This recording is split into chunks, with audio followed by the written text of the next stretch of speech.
memeluk Islam di saat menulis buku anti-Islam.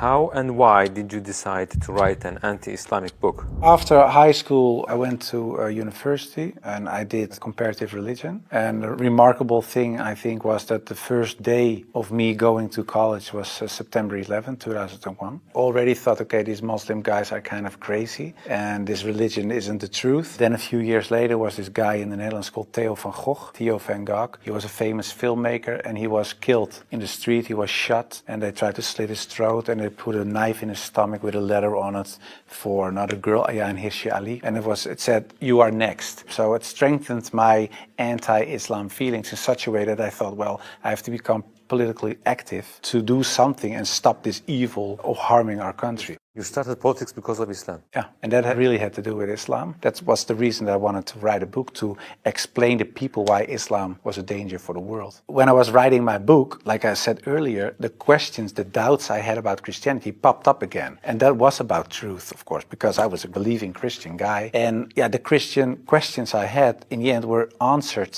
in an Islamic way. Because, of course, when I started writing the book, a lot of people think that it was a political book. But it wasn't so much a political book, it was a religious book, because I wanted to show people why Islam was a danger as a religion, and I wrote it from a Christian perspective. So in the beginning I made a comparison between the Christian concept of God and the Islamic concept. So I started comparing it. But because I had these doubts about the Trinity and I saw Tawheed, the oneness of God in Islam, I thought, yeah, it sounds a little bit more logical. And then I thought to myself, well, I reread the Bible to refresh myself, to see, okay, why isn't the concept of Islam, the Tawheed concept, isn't the Christian concept? But when I was reading the Old Testament and I saw what the Old Testament prophets said, it was one God, one God, one God. And then I thought, okay, I'll look only at